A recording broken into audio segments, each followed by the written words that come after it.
Cuando por enésima vez el anciano maestro volvió a relatarle a su discípulo la misma historia de dos lobos peleando por el control de su mente, el discípulo creyó que iba a rematar de la misma forma, es decir, con la pregunta, ¿cuál crees tú que sea el lobo que venza?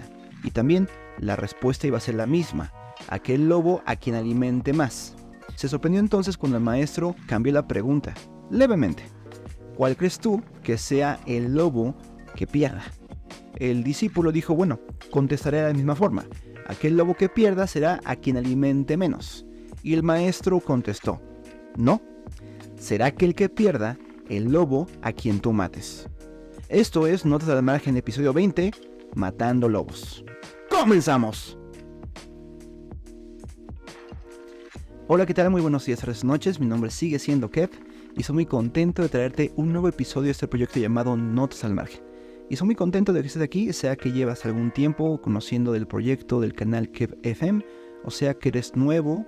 En serio, estoy muy feliz de que estés ahí, te des el tiempo, o más bien me des la oportunidad de platicar de temas que para toda la iglesia son afines, pero que a veces nos detenemos por el ajetreo, por los compromisos ministeriales, a reflexionar, ¿no? A ver si realmente estamos haciendo las cosas con un fin correcto. A lo mejor las podemos hacer bien en el sentido de eficiencia, de carácter, de constancia, pero la reflexión va desde antes. ¿Las cosas que hacemos son buenas por sí mismas? En el episodio anterior hablamos de la codependencia. La codependencia no es exclusiva de la relación pastor-congregante, puede ser también de un líder o puede ser en cuestión de pareja, pero en ese podcast hablé sobre el ejemplo quizás máximo que uno podría entender como codependencia terrenalmente, que es el nazismo, Hitler ahí convenciendo al pueblo alemán, incluidas también las iglesias, de que él iba a ser el Führer, el salvador de una nación. Y bueno, en escala pequeña son 2, 3, quizás 10, 20 pasos los que estamos a empezar a caminar. Algo como lo que hizo en su momento el hombre del bigote chistoso, lo que hizo Nazón allá en Guadalajara. En general me siento satisfecho con los resultados de alcance que han tenido los últimos podcasts. Gracias a los reels, a los extractos que he subido a TikTok, a YouTube y a Facebook, más personas han conocido el canal y he visto reacciones positivas y sobre todo que hay una correspondencia entre lo que estoy pensando y lo que ustedes también piensan. Creo que ayuda mucho a veces para resolver el caos de la mente, poder escuchar en los labios de otro y poder comparar, ¿no?, expectativas. Les agradezco por el apoyo al ver este video o escuchar este podcast. Les pediría que si no lo han hecho, se suscriban en este momento para que estén al tanto del material que estoy lanzando. Por ejemplo, últimamente he hecho un podcast dedicado al fallecimiento de Akira Toriyama y a su obra principal Dragon Ball. Otro sobre una saga de libros que recientemente me aficioné que se llama Mundo Disco. Y hice una comparativa de la jerarquía y burocracia de ese mundo con nuestras instituciones religiosas. Entonces estoy haciendo muchos formatos. Estaré feliz de verte en el canal, en Facebook también, que me encuentras como KevFM. En TikTok también me encuentras, en Instagram y también últimamente en Trends, que es esta red social copia descarada de X, de Twitter. Ahí también estoy. También me gustaría, aprovechando la confianza que estamos generando, a invitarte a formar parte del equipo de patrocinadores de este canal. Me encuentras en patreon.com/KevFM. Ahí están las modalidades en que tú puedes aportar desde $1 al mes para que ese proyecto pues tenga recursos para ser sostenido y para también en un futuro crecer y ampliarlo comprando material y otras cosas que se necesitan, ¿no? En serio, te agradecería mucho que me apoyaras para que llegue a más personas. Bueno, ahora sí, empezamos con este tema que se va a poner bueno. Todo parte de una publicación, de un post en inglés que tiene una ilustración bastante macabra. Piensen en una ilustración de fantasía oscura, tipo en la figura de la Santa Muerte. Así se los pongo. Pero en lugar de la muerte, aunque está todo oscura en tinieblas, es un pastor que tiene en su mano una vara de pastor como tal, ¿no? Y da la finta, ¿no? Da la finta de parecer una hoz terrible de una muerte, pero no, es una vara. Y la otra parte, en otra mano, tiene una especie de masa en su mano.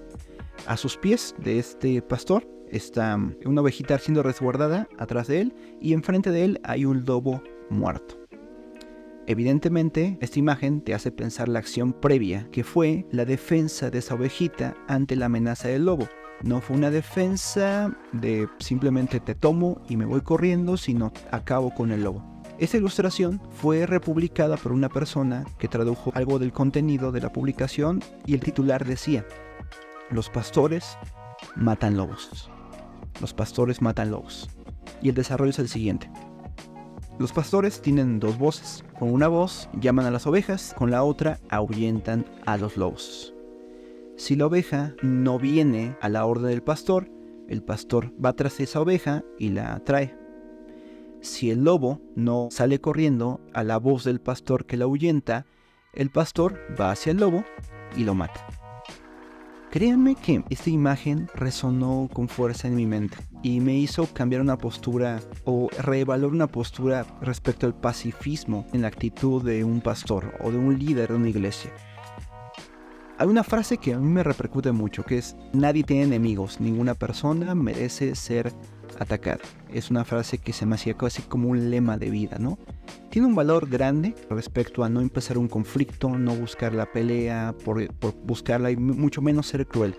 Y creo que esta frase, junto con otras frases, ya saben que todos tenemos como un conjunto de versículos bíblicos, de frases escuchadas de aquí y allá, que van formando nuestro código de valores o lo sintetizan. Como que esta frase y otras frases como que sintetizaban mi pensamiento, mi imaginería respecto a la labor pastoral. Simplemente dedícate a cuidar de la oveja, ¿no? Simplemente dirígela a pastos verdes, simplemente procura que esté alimentada, véndala cuando se hiere, pone el aceite que la unge, ¿no? Y protegiéndola de amenazas. Y creo que en gran medida ese era mi pensamiento respecto a la figura y labor del pastor. Y llega esta imagen a desafiarme un poco, ¿no? Mostrando que hay otra voz del pastor dirigida a lobos, hay otra herramienta que no tiene nada que ver con ovejas. Esta masa llamada cayado es la herramienta que generalmente, en el contexto bíblico, usa el pastor para matar al lobo. ¡Wow! Se me desbloqueó algo en la mente y entendí que no bastaba con llevar a la oveja a verdes pastos y atenderla, ¿no? Y procurarla. También hay una relación del pastor con el lobo y otro carácter. Podría ser que haya pastores muy dulces en su forma de predicar, de atender a las ovejas, pero con toda esa dulzura hay una voz diferente hacia el lobo. Hay una actitud diferente, hay herramientas diferentes. Por ejemplo, en el libro de Juan y también en las cartas de Pablo, cuando se tratan los casos de desobediencia reiterada, es decir, herejía, si hay una actitud de, por ejemplo, Pablo diciendo: eché a Himeneo y Alejandro al diablo o al infierno, algo parecido, para que aprendan a no pecar. En ese nivel está Pablo. Los eché, los ahuyenté, los llevé fuera de la iglesia, pero no solamente fuera, sino que los arrojé al infierno. Juan también en Primera de Juan recomienda que no hay, o más bien dice que hay algunos pecados por los cuales no se deben orar. Y de hecho mucho de la carta se dedica a identificar a los falsos maestros, las personas que entran encubiertamente o se descomponen en el camino y que son dañinas. No hay una actitud hacia ellos, primero de identifícalos. No es así tampoco de identifícate a ti mismo, tampoco es tan cruel y tan incisivo Juan, pero sí, abran los ojos, iglesia, identifícalos y las autoridades de cada lugar tomen acciones, que entre ellas se incluyen la acción de no ores por ellos. Te recomiendo que no ores por ellos. Hay un límite, ¿no? Y cambia mucho mi visión y lo agradezco bastante porque no voy a platicar exactamente el caso, pero en mi congregación realmente hemos vivido los ataques de lobos. Y digamos que uno está en su inexperiencia, en su nobleza, quizás que piense que todos son iguales y todos merecen el mismo trato, no se da cuenta uno que tratando a un lobo como oveja está hiriendo indirectamente a las que sí son ovejas y está dándoles a estos lobos por las perlas, ¿no? Las perlas que deben ser para las ovejas o las cosas buenas. Ya saben, estoy relacionando dos parábolas que no tienen nada que ver, pero dice una: no des las perlas a los cerdos, no des lo mejor de ti a personas que no lo valoran, no sea que se volteen y os despedacen, ¿no? En argentino sería: no te regales, no des lo mejor de ti a personas que no lo valoran, y especialmente a personas que son lobos. Para empezar, algunos ni siquiera tienen la consideración de esconderse Simplemente llegan y empiezan a aullarle a la luna y a decir yo soy lobo y qué. Y no hay ningún problema, trátame como si fuese oveja. Y entendí, me costó quizás entender, pero yo agradezco mucho esa publicación, que hay personas que no merecen ser tratadas como ovejas. Es mejor en muchas situaciones buscar su aislamiento total porque estás pensando ya no en salvar a la manzana podrida, estás pensando en el bienestar de los demás. Y el permitir muchas veces que estén conviviendo con nosotros es para destrucción de la iglesia. Así lo entendió la iglesia primitiva. Así entendió en las primeras controversias de la iglesia cuando tuvieron que defenderse la deidad de Cristo o su humanidad, cuando tuvieron que defenderse el canon bíblico o establecerse que había una regla de fe que no incluía ciertos libros que se consideraban apócrifos. Tuvo la iglesia que ser tajante, tuvo que ser incisiva porque la amenaza estaba allí, porque seguí considerando que había ciertas enseñanzas que podrían también caber a pesar de que no había pruebas y estaban en contra de otras, podrían caber dentro de la comunión cristiana, es lo que a muchos les hizo daño. Y por el amor y el bien de toda la iglesia en general, se tuvo que anatemizar, en el sentido de declarar anatema, declarar maldito a la persona que sostenía la herejía y considerarle como tal, como el hereje, el que se desvió de la regla, el que se ha dispuesto a persistir con diligencia e inteligencia en el error. A esas personas, Pablo recomienda arrojarlas al infierno, Juan recomienda ni siquiera orar por ellas. Y no es tan complicado en términos absolutos reconocer quién es quién. Realmente, los lobos no se parecen a las ovejas. Realmente no se parecen a las ovejas. Y sí, hay ovejas descarriadas, hay ovejas rebeldes, ovejas negras. Pero un lobo es muy claro que lo es. Un lobo no respeta autoridad ni busca su propia ayuda. No está simplemente en rebeldía por causa de su carne. Está directamente interesado en la destrucción de una persona, de un pueblo.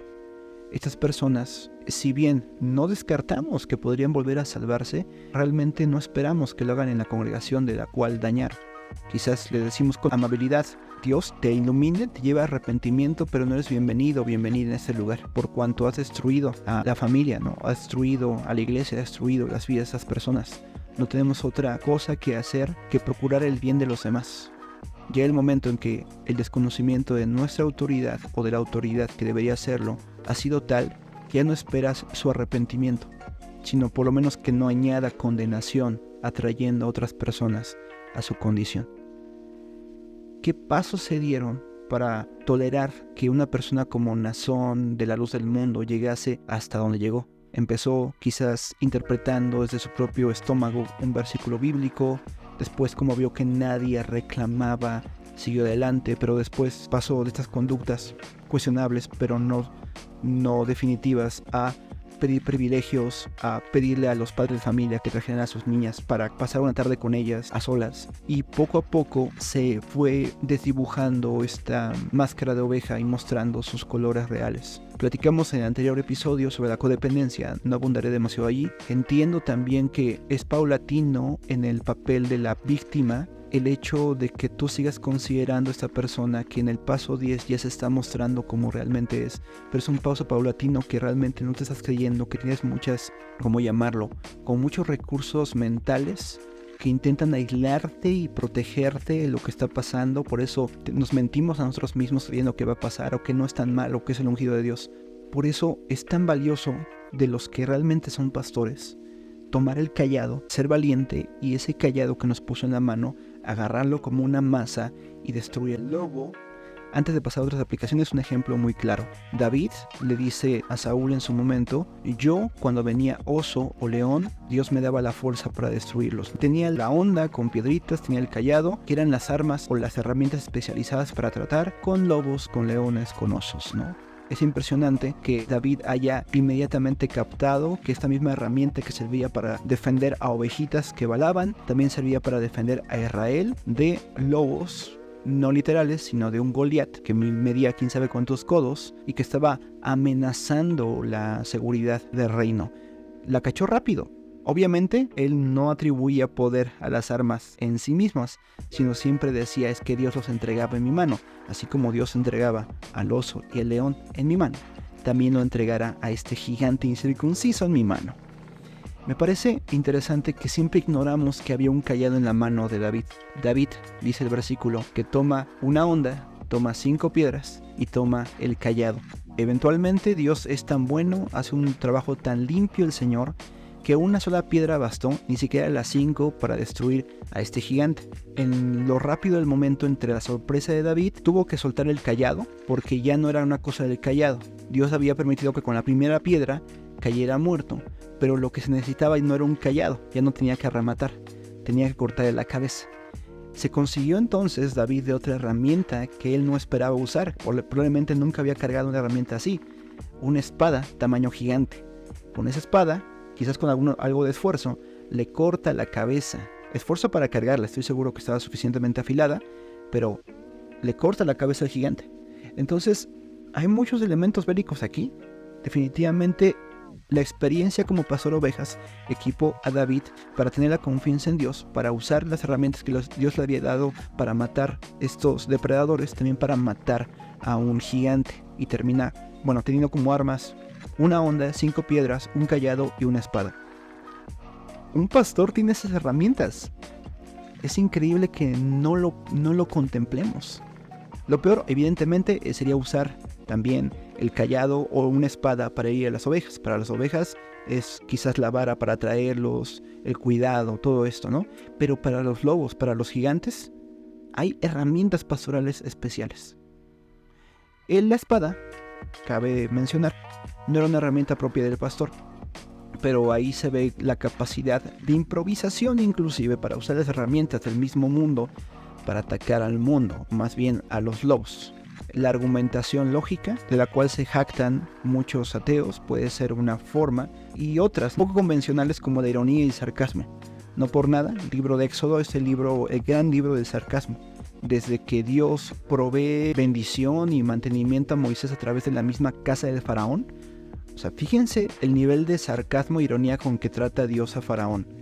Vas a destruir a mi pueblo. Lo que voy a hacer, voy a tramar las cosas para que tú me mantengas y para que tú eduques al que te va a destruir, que es Moisés. ¿Cómo diferenciar? ¿Cuándo contestar de forma dura? ¿Cuándo ser esta serpiente que Dios nos pide ser? No solamente mansos como palomas, sino también astutos como serpientes. ¿Cuándo Dios nos pide ser como en actitud, no en acción? Como aquel mayordomo cuestionable que cuando lo iban a correr usa de astucia para tejer un plan que le diera beneficios si lo dejaban en el puesto como si no lo dejaban.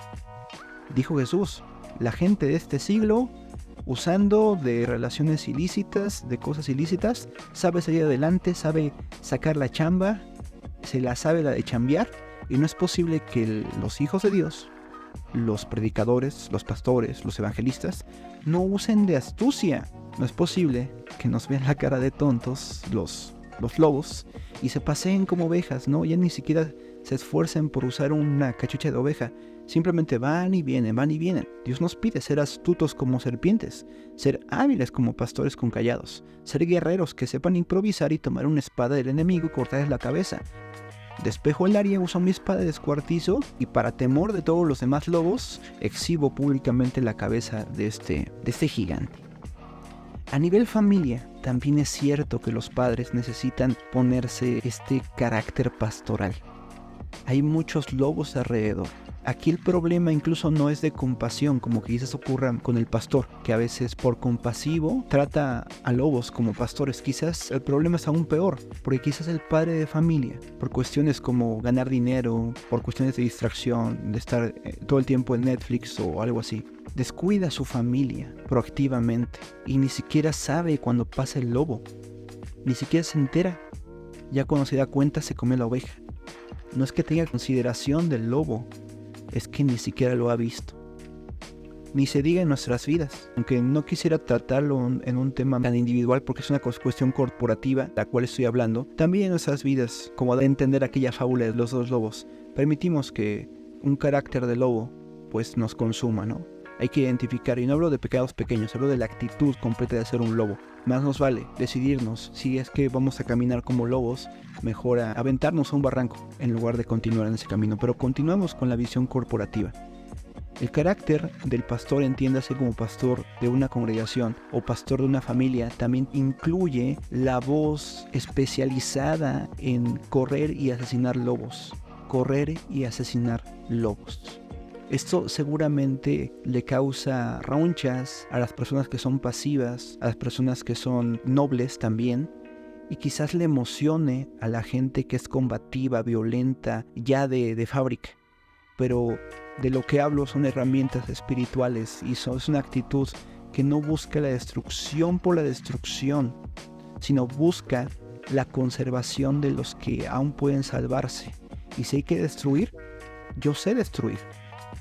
David sabía tocar el arpa, también sabía llevar a los pastos verdes a sus ovejas, pero también sabía tomar una masa y darle en la cabeza a un león si es necesario para proteger a una oveja. Es decir, no somos belicosos, pero cuando una persona viene a destruir nuestra familia o nuestra iglesia, lo somos porque es necesario en pro de aquella oveja.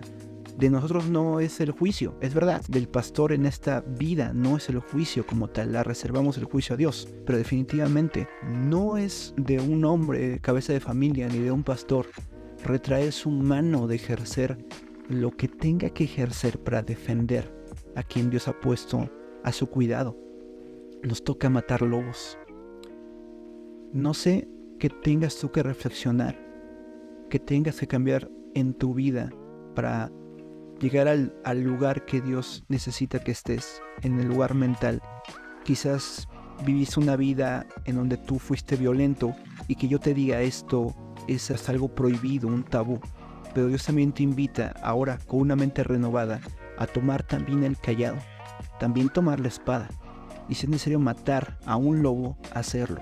No sea que al final de una vida pasiva veamos solamente un campo de ovejas degolladas y un montón de lobos pequeños y grandes comiendo sus cadáveres. Busquemos las estrategias para empezar a matar lobos.